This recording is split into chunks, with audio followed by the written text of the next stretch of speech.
하나님의 행사 또 하나님 자신의 영광 위대하심 이러한 것에 대해서 찬양을 하고 그리고 그 하나님을 선포하리라 이렇게 고백합니다. 오늘 저는 이러한 본문 말씀들을 가지고 선포에 대한 그런 내용들을 좀 살펴보려고 합니다.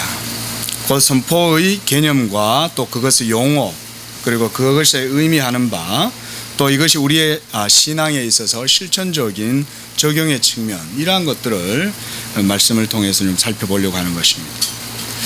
하나님의 말씀을 우리가 일반적으로 선포한다 이런 말을 많이 합니다. 이때 선포란 말에 그 의미하는 바가 무엇인가? 이 선포는 우리가 헬라어로 우리가 아판겔리오 하면 이것이 이제 설명한다 혹은 선언한다 또는 나타내 보인다 또는 말하다 이러한 의미로 사용이 됩니다. 그러면 우리가 무엇을 선언하고 무엇을 나타내 보일 것이며 무엇을 말하고 또는 무엇을 기록하는가 그런 것입니다. 즉 선포의 대상과 주제 이것이 바로 핵심이 되는 중요한 내용이 되겠죠. 따라서 무엇을 선포한다는 말은 어떤 대상을 증거한다라고 하는 말과 동일한 의미가 되겠습니다. 그렇게 본다면 선포한다와 증거한다라고 하는 말의 의미가 동일하다고 하는 것을 알 수가 있겠습니다. 선포의 대상과 주제는 바로 하나님의 말씀입니다. 그리고 선포는 이것을 증거하는 것이 됩니다. 우리가 선포에 있어서 아주 특징적으로 볼 수 있는 성경의 본문들 있겠지만 그 중에서 저는 출애굽기 34장에 나오는 이 사건을 이 선포의 의미가 잘 드러나는 사건이라고 봅니다. 출애굽기 34장에 뭐가 나옵니까? 거기에는 여호와 하나님과 모세가 만나는 장면이 나옵니다. 그때 하나님께서는 모세에게 하나님의 그 영광, 하나님 자신의 실체를 보여주시는 그런 내용이 나옵니다. 이 내용이 아주 특이한 내용이에요. 그 말씀을 우리가 자세히 들여다보면 출애굽기 34장 5절 말씀에서 여호와께서 모세 가운데 강림하시고 그리고 모세와 함께 서서 여호와의 이름을 선포하신다 이런 말씀이 있어요. 자, 이런 말씀을 보면 모세와 함께 하셨던 그 여호와께서 여호와의 이름을 선포하셨다라고 하는 말씀입니다. 그리고 하나님께서는 모세의 앞을 지나가시면서 선포하시는데 여호와라 여호와라 자비롭고 은혜롭고 노하기를 더디하시고 인자와 진실이 많은 하나님이시다 이러면서 여호와께서 여호와를 선포하시면서 모세 앞을 지나가시는 거예요. 자, 이렇게 하시는 것은 모세가 하나님의 영광을 보기를 원한다고 간절히 구했기 때문에 여호와께서 모세에게 자기의 영광을 보여주시는 거예요. 자, 이런 구도 속에 여호와께서는 모세에게 여호와의 영광, 여호와의 선한 형상을 선포하시면서 지나가신다는 것입니다. 자, 이것이 보면 매우 흥미롭지만 쉽게 이해하기가 어려울 것 같은 말씀이기도 합니다. 그러나 우리가 이 말씀을 통해서 잘 또 이해를 해보면 또 우리가 충분히 이해를 해볼 수도 있습니다. 이때 모세와 함께한 이 여호와께서는 우리가 모두 다 알듯이 바로 제2위이신 성자 그리스도, 그런 바로 이스라엘의 언약의 사자이십니다. 여호와께서 임재하심, 즉 이 강림하심으로 말미암아서 삼위일체 하나님 자신의 영광을 선포하시는 것에서 우리가 이 선포의 의미와 형식을 볼 수가 있다고 봅니다. 삼위일체 가운데 제2위 실체이신 언약의 중보자 그리스도께서 그의 종 모세 앞으로 지나가시면서 여호와의 영광을 선포하실 때 하나님의 선한 형상을 보여주셨다는 거예요. 자, 여러분, 우리가 무엇에 대해서 증거한다, 무엇을 선포한다, 무엇을 보여준다, 말한다, 선언한다 라고 할 때 무엇이 필요합니까? 그 대상과 내용과 주제를 알아야 되겠죠. 그걸 모르고서는 뭔가를 선포한다라고 하는 일은 이루어질 수가 없어요. 하나님 여호와께서 모세에게 내가 여호와의 선한 형상으로 네 앞에 지나가고 여호와의 이름을 너에게 반포하겠다라고 할 때에 제2위 하나님은 삼위일체 하나님의 영광을 완전히 아신 다음에야 선포하실 수가 있는 것이죠. 제가 지금 그 말씀을 드리는 거예요. 요한복음 6장 46절을 보면 우리 주님은 이렇게 말씀하십니다. 이는 아버지를 본 자가 있다는 것이 아니라 오직 하나님에게서 온 자만이 아버지를 보았느니라 그랬습니다. 이는 바로 예수 그리스도 자신을 말씀하시는 거예요. 예수님은 삼위 가운데 제2위시요 그는 하나님께로부터 이 세상 가운데 보내심을 받은 하나님, 유일하신 하나님의 아들이에요. 영원하신 하나님의 아들만이 아버지께로부터 오셨고 아버지를 아시는 거예요. 그가 아버지를 보셨어요. 그리고 그가 하늘의 것을 이 땅에 증거하시고 선언하심에도 불구하고 그 말씀을 듣고 즐거워하는 자가 없었다 그랬습니다. 자, 이처럼 모세 가운데 나타나신 하나님께서 제1위이신 성부 하나님과 제3위가 되시는 성령 하나님에 대하여 감탄하신 제2위이신 하나님께서 반포하실 때에 여러분 그저 무슨 이 글자 레터 그냥 줄줄줄 읽어 나가는 그런 게 아니죠.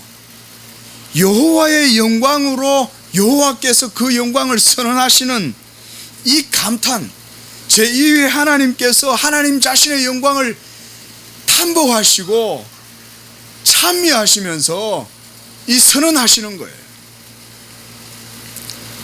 자, 이런 내용에서 우리가 보면 삼일체 하나님 안에 있는 각 위격 간의 이러한 실체적인 구별이 가능할 뿐만 아니라 삼일체 안에 있는 이런 존재론적인 생, 라이프, 하나님 안에 있는 생.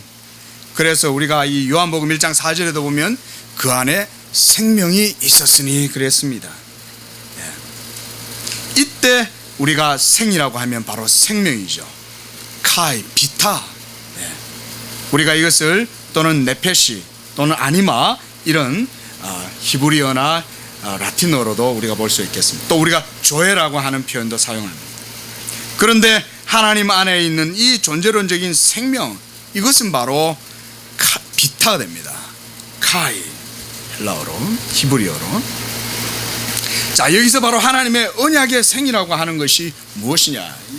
제가 예전에 논문 준비하면서 바빙크 책을 보았는데요, 바빙크가 그래요. 삼일체 하나님을 딱 서술하는 가운데 그가 이 지극한 표현을 썼어요. 삼일체 하나님 안에 있는 이 언약의 생, 그게 무엇일까요?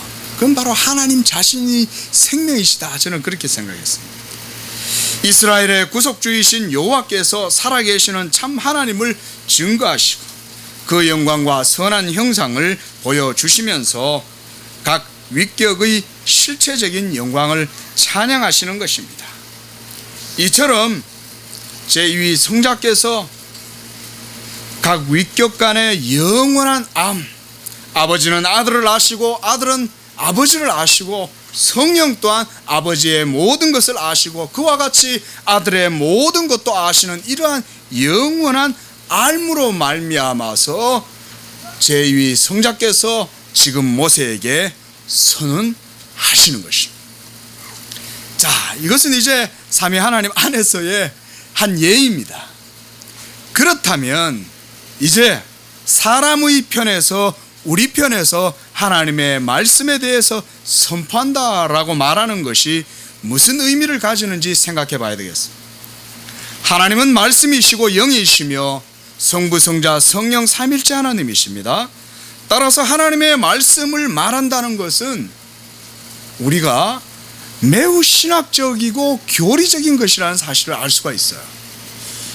과거에 여러 분파들이나 여러 학파들의 신학자들이 이런 부분에 있어 가지고 성경의 바른 가르침을 교훈을 따르지 못한 경우가 많아서 잘못된 신학들을 많이 양산했습니다.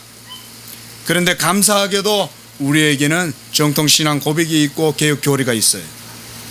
그 안에서 우리가 하나님을 따라 바르게 믿으면 우리가 생명의 길로 걸어갈 수가 있습니다.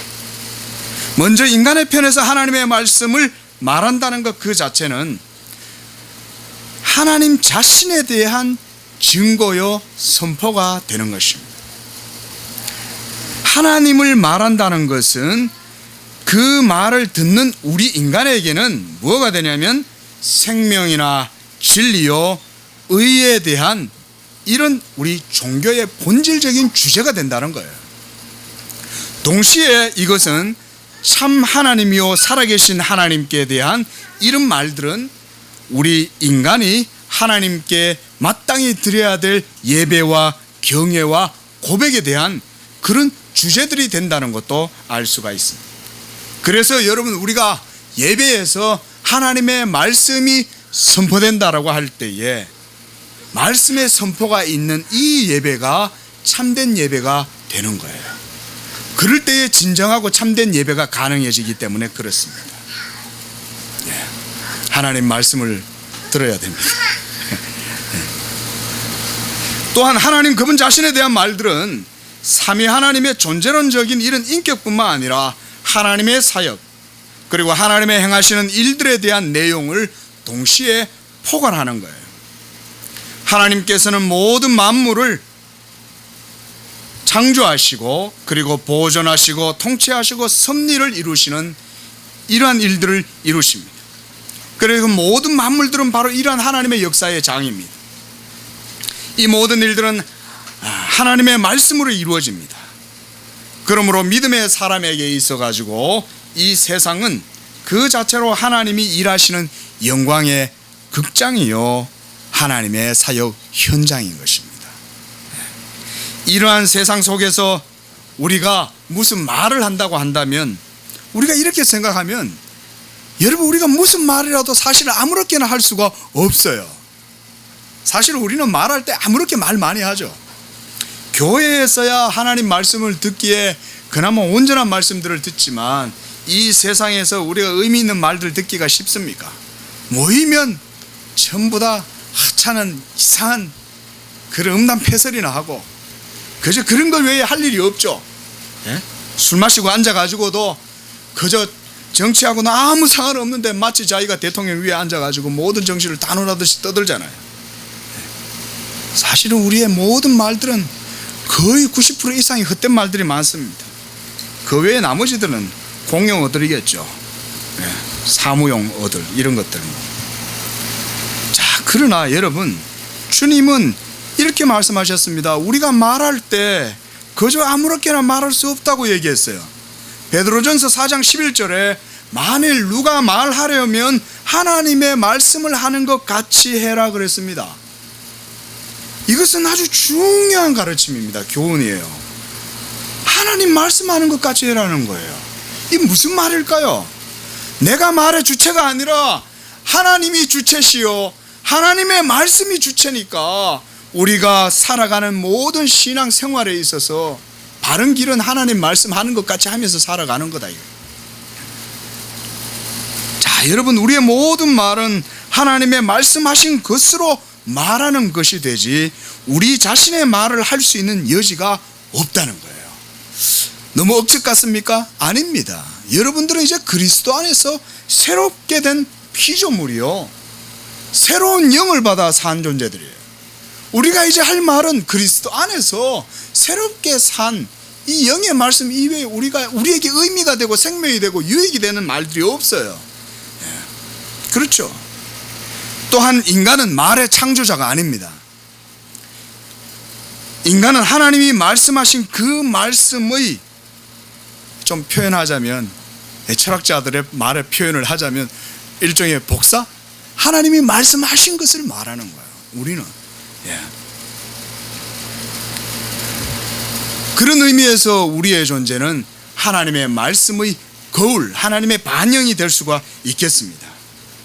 그러나 지금의 사태는 어떻습니까? 지금의 형국은 인간이 교만하여 자신을 높이고 하나님의 영광을 무시하고 없이 하지만 사실상 장차 완전한 천국의 심판이 이루어진 후에는 의인들과 천사들은 영원토록 하나님 그분 자신만을 노래하고 찬양한다는 거예요.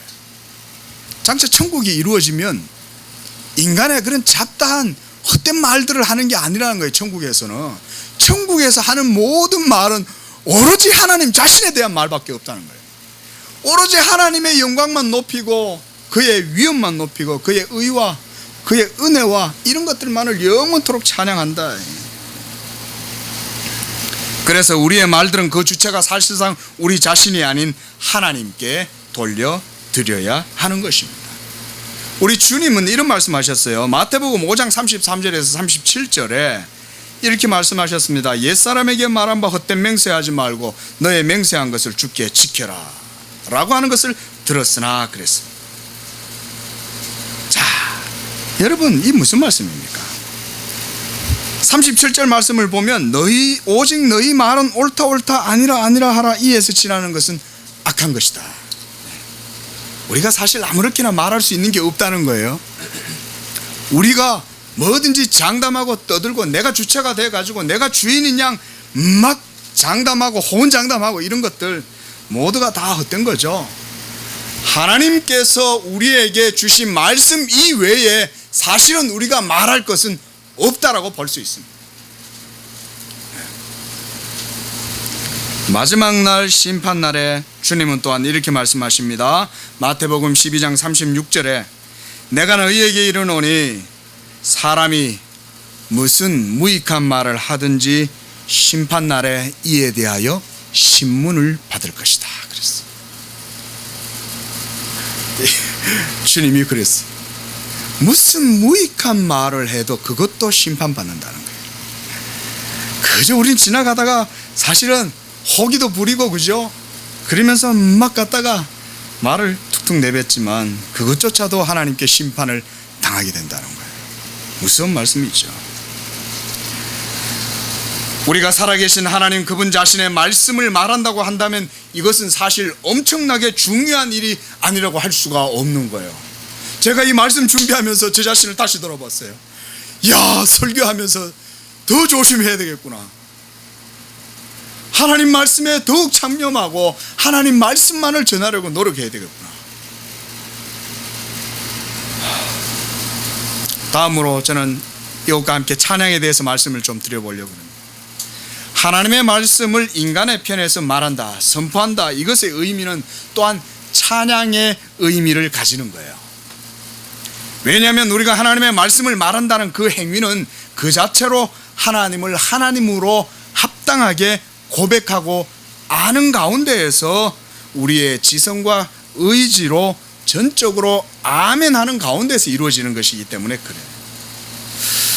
자, 여러분, 설교자가 하나님의 말씀을 전한다고 하는 것, 이것은 그저 성경의 기록된 내용을 문자적으로 그대로 읊어대는 것을 의미하는 것이 아닙니다.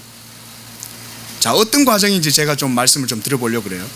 먼저 설교자가 하나님의 성령의 감화를 받아요. 그리고 그것을 통해서 기록된 말씀의 문자적 의미를 이해해요. 그리고 그것을 해석하는 단계를 거칩니다. 이런 과정은 단순한 지적 산물로 이루어지는 게 아니에요. 이 모든 과정은 하나님의 부르심이 있고 그리고 부름을 받은 자와의 인격적 관계가 먼저 전제가 되어 있어야 돼요. 그래서 칼빈 같은 경우는 아무나 목사하면 안 된다 그랬습니다. 이런 이유 때문에 그래요. 자, 그 안에서 하나님 자신이 기뻐하시는 뜻을 하나님께서는 자신의 종에게 알려주세요. 그리고 종은 하나님의 말씀의 의미를 해석하고 이것으로서 하나님의 말씀을 바르게 증거하기 때문이에요. 자, 여러분, 이런 일련의 과정이 이루어집니다. 그러므로 설교자가 된다는 것은 단지 여러분 어떤 신학교를 졸업 1년 한 6개월 코스로 어디 미국 가가지고 쭉 받고 와갖고 이 참 큰일 나는 일입니다. 그렇죠? 예, 그런 것 성립되지 않습니다. 하나님의 부르심과 성령의 은혜 가운데에서 말씀의 사역자로 부름받은 자라야 돼요. 이건 분명한 사실입니다. 그리고 설교자가 하나님의 말씀을 전할 때에도 앞서 말씀드렸듯이 단순히 서술된 문장을 읽는 게 아니에요.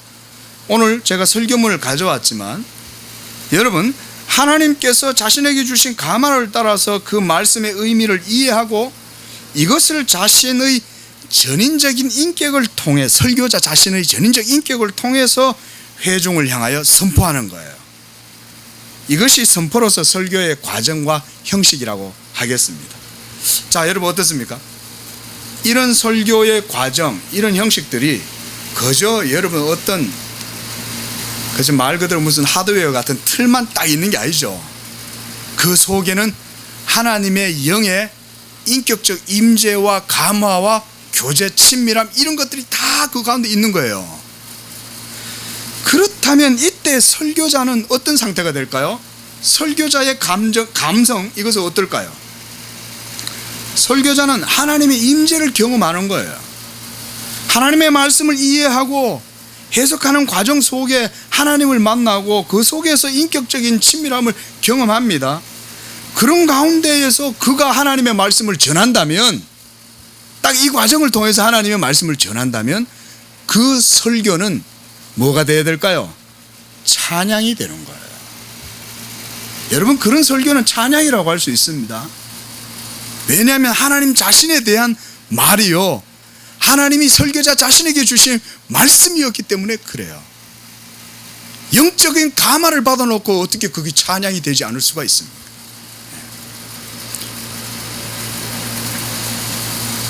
이것이 바로 여러분 그런 말씀의 의미가 바로 찬양의 제목이요 내용이 되는 거예요.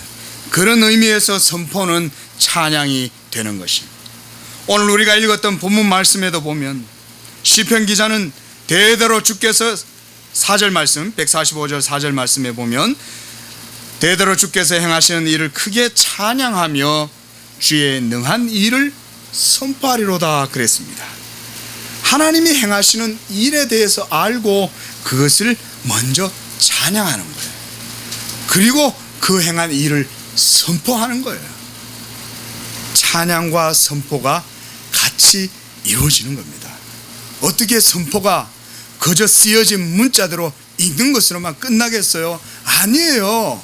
설교자가 기뻐서 그것을 선언하는 거예요. 하나님께서 이런 일을 하셨습니다. 여러분, 무미건조한 말씀이 이루어질 수가 없는 거죠. 그 시편 기자들은 다 그렇게 말했습니다. 시편 9장 11절 말씀을 보면 너희는 시온에 계신 여호와를 찬송하며 그의 행사를 백성 중에 선포할지어다 그랬어요. 시편 22편 22절에도 내가 주의 이름을 형제에게 선포하고, 이 히브리서 말씀에 인용했죠. 회중 가운데에서 주를 찬송하리다 그랬어요. 선포하고 찬송하고 찬송하고 선포하고. 시편 75편 9절에도 나는 야곱의 하나님을 영원히 선포하며 찬양하며. 선포와 찬양은 그런 의미에서 같은 맥락 속에 있는 거예요. 자, 또한 하나님에 대해서 말한다는 것에 대한 의미, 주님은 우리가 무슨 무익한 말을 하든지 심판날에 심판을 받으리라고 말씀을 하셨습니다. 그러므로 우리가 더욱이 하나님에 대해서 말을 한다면 가장 염두에 둬야 될 것이 무엇이냐? 지금 바로 이 순간, 예? 무슨 뮤지컬 가사 같아요. 예? 여러분, 하나님에 대한 말을 하고 있다면 하나님께서 지금 그것을 듣고 계신다는 사실입니다. 지금 이 순간에도 하나님은 이곳 예배 가운데에서 어떤 말이 증거되고 있는지를 듣고 계시는 것입니다. 예배 때의 말씀을 증거할 때 하나님께서도 그 말씀을 함께 들으신다는 사실을 우리가 기억해야 됩니다. 그렇다면 우리의 말은 어떠해야 되겠습니까? 시편 기자는 이렇게 고백합니다. 19편 14절에 우리가 다 잘 아는 말씀입니다.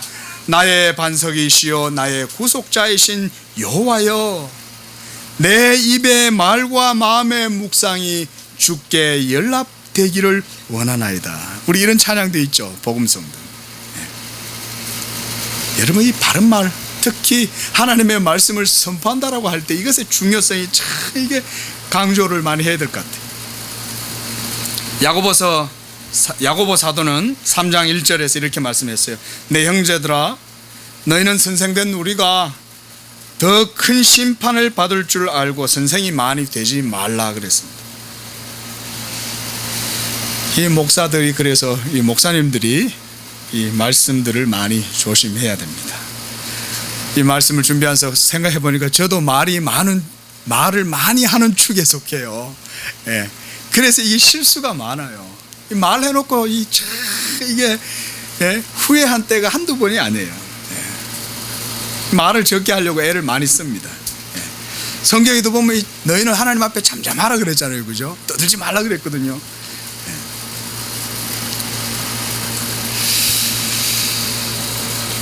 여러분, 제가 이 말씀 준비하면서 그런 생각 한번 해봤습니다. 가만히 한번 제가 그렇게 많은 목회 생활을 해본 것도 아니고요, 담임 목회를 해본 것도 아니지만, 제가 목회 현장에서 우리 선배 목사님들, 어른들 모시고 있어 보면서 또 주변의 동료들이든지 후배들이든지요, 주변에 이래 보면 한 가지 깨달은 게 있어요. 그게 뭐냐면, 잘못된 교리, 잘못된 복음의 지식을 가지고 그런데 경도가 돼서 그것으로 말미암아서 하나님께 심판을 당하게 된다는 것을 많이 봤습니다. 자, 이 목회자들에게 있어서 아주 의미심장한 말씀이기도 하지만 성도들에게도 동일하게 적용되는 말씀이겠죠. 자, 잘못된 교리와 잘못된 복음 지식을 가지고 있으면, 그리고 그것으로 막 계속 말하겠죠, 그죠? 이단들이나, 그렇죠? 잘못된 제세를 바라든지 여러 잘못된 이단들 많잖아요. 여러분, 그런 지식을 가지고 있으면 반드시 하나님께 심판을 받습니다.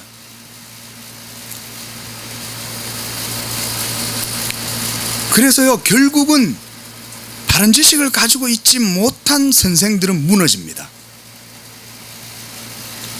물론 이것은 제 개인적인 경험이라고 말씀드렸습니다. 제가 보니 그래요. 제가 지금껏 살펴봐도 그래요.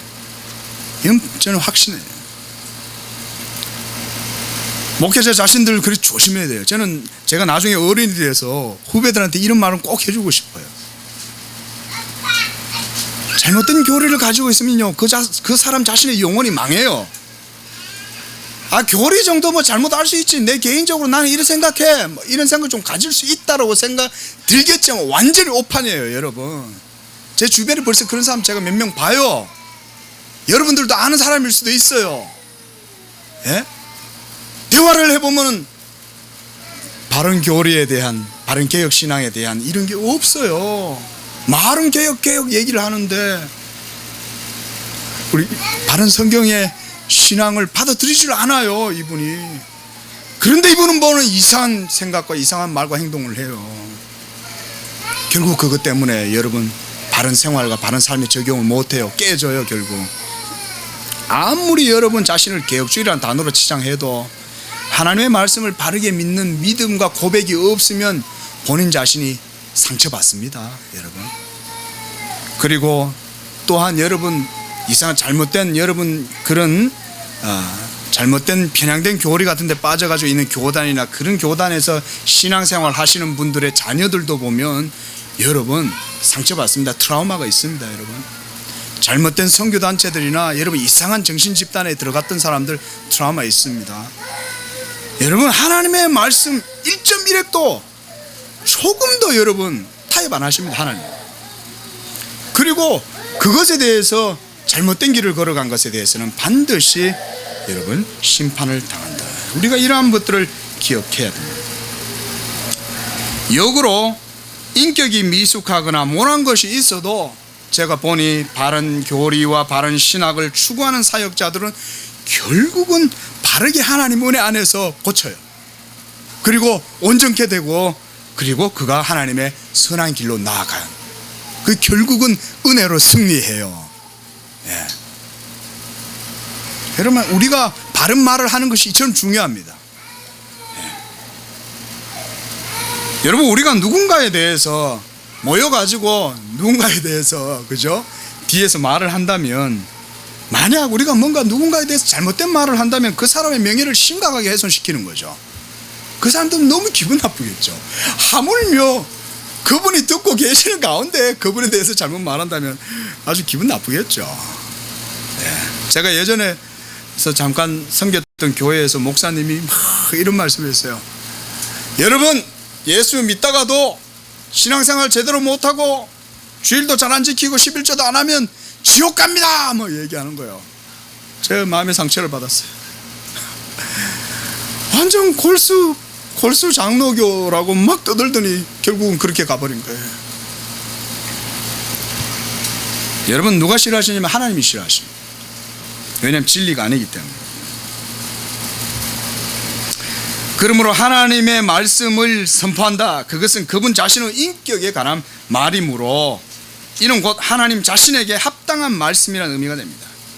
그러므로 하나님의 말씀을 선포한다는 것은 하나님 자신께서 받으실 만한 말소리, 글이란 의미가 되겠습니다. 그러므로 찬양과 선포는 이와 같은 동일한 의미에서 같은 두 양상으로 나타나는 것이다. 저는 이렇게 말씀을 드려봅니다.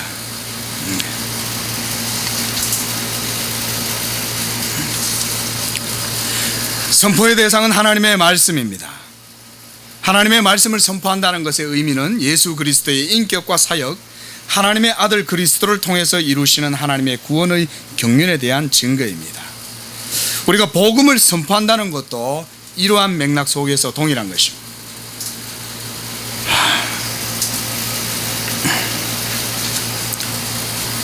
성도가 세상 가운데에서 우리가 하나님의 백성으로 살아간다라고 할 때에 우리가 이러한 것은 특히 우리 칼빈주의에서 아주 특징적으로 잘 드러나는데요. 특히 우리 바빙크, 우리 신학자 바빙크 아브라함 카이퍼, 죄송합니다. 카이퍼 같은 경우 이런 표현을 많이 썼죠. 하나님과 인간과 세계, 이런 거였죠. 이게 좋은 표현인 것 같아요. 자, 여러분, 그 가운데 하나님의 말씀을, 이러한 하나님과 인간과 세계 가운데에서 우리가 하나님의 말씀을 선포한다는 것은 하나님의 주권과 영광과 이름과 그리고 의로우심, 선하심을 증거한다는 것을 의미합니다. 그리고 창조주시며 우주의 주인이신, 역사의 주권자이신 하나님을 합당하게 예배하고 섬기면서 그의 계명을 따라 믿음으로 순종하고 살아가고 주어진 삶의 모든 영역에서 하나님의 하나님 되심을 찬양하며 선포하고 증거하고 표현하는 이러한 모든 일들이 바로 우리의 삶이 되어야 됩니다. 이처럼 우리의 말들은 삼일체 하나님의 영광과 그리고 형상이 드러나는 것이 되어야 되겠습니다. 먼저 구속주 그리스도로 말미암아 우리 그리스도인들이 계시의 정신, 이 영으로 무장되어야 됩니다. 우리의 중보자 예수 그리스도로 말미암아 우리가 하나님께 나아갈 수가 있고, 그리고 예수 그리스도를 아는 지식을 통해서 하나님을 알 수가 있습니다. 그리고 예수님이 이렇게 말씀하셨습니다. 예수님을 본 자는 아버지를 보았다, 이렇게 말씀했습니다. 요한복음 14장 9절의 말씀이죠. 이처럼 우리는 그리스도 안에서 그를 통하여 하나님께 나아가고 거기서 삼일체 하나님을 인식하게 되며 영이신 하나님과의 인격적인 이런 언약의 관계를 이루고 살아가게 되는 것입니다. 바로 이것이 하나님의 언약 백성으로서의 삶을 살아가게 되는 것입니다. 하나님의 삼위일체의 생명, 이것이 바로 우리에게 있어서는 조회가 되는 거예요. 그리고 우리의 삶의 전 영역이 하나님으로 가득하게 되는 그러한 생명의 삶을 살게 되는 것, 이것이 바로 거듭난 그리스도인의 삶이라고 하겠습니다. 지금 아직 완전한 하나님의 나라가 이루어지지 않았지만 지금 하나님의 나라는 우리 가운데 이루어지고 있고, 또한 계속해서 하나님의 나라는 오고 있습니다. 예수 그리스도로 말미암아 하나님께서 이처럼 인류 가운데 연합하시고 만유 안에서 만유가 되시는 것이 바로 하나님의 구속의 경륜입니다. 저는 오늘 이 말씀을 마무리하면서 우리 성도님들께서 이와 같이 모든 삶의 영역 가운데에서 하나님의 말씀을 듣고 믿는 그대로 나아가서 선포하는 삶을 살기를 원합니다. 선포한다는 것은 여러분들의 모든 삶의 영역 속에서 하나님의 언약 백성으로서의 찬양으로 살아간다는 것과 똑같은 거예요. 여러분들에게는 하나님의 언약의 증거가 있습니다. 하나님의 성령이 여러분 가운데 계시고 하나님의 기록된 말씀이 우리 가운데 있습니다. 이 진리의 말씀이 우리 가운데 있으므로 우리가 어느 삶의 영역에서도 나아가서든 하나님을 찬양하고 선포하는 것입니다. 선포한다는 말의 의미는 다른 것이 아닙니다. 여러분들이 처해 있는 삶의 모든 현장, 바로 그곳에서 하나님의 사람으로서 믿음으로 주어진 모든 일에 최선을 다하는 거예요. 이것은 카이프 박사 같은 경우는 모든 삶의 영역에서 전문적으로 모든 세상의 다양성 속에서 적극적으로 활동하라는 의미로 말씀을 하지만 그것도 맞고, 그러한 가운데에서 우리가 적극적으로 하나님의 이름을 선언하면서 선포 가운데 찬양하며 나아가면 바로 그런 것을 통하여서 하나님 영광 받으시고 우리의 모든 말과 행동을 통하여 하나님 영광 받으실 뿐만 아니라 우리의 삶에도 귀한 믿음의 능력이, 역사가 나타나게 될 줄로 믿습니다. 기도하겠습니다. 존귀하시고 자비하신 하나님 아버지, 하나님의 말씀은 영원하며 그 말씀은 또한 우리 가운데 항상 계시고 우리는 항상 그 말씀을 통하여 살아갑니다. 하나님, 이제 우리가 예수 그리스도로 말미암아 성령 안에서 거듭나서 이제 새로운 말씀을, 새로운 영이 되어 싸우니 하나님, 우리가 이 세상 가운데에서 이제 찬양과 선포 가운데 살기를 원합니다. 그리하여 믿지 아니하는 이 세상 가운데에서 빛과 소금의 역할을 하게 하시고 우리의 삶의 모든 영역 가운데에서도 찬양과 선포의 삶을 살아가는 우리의 삶이 되게 하여 주시옵소서. 거룩하신 예수님의 이름으로 기도하옵나이다. 아멘.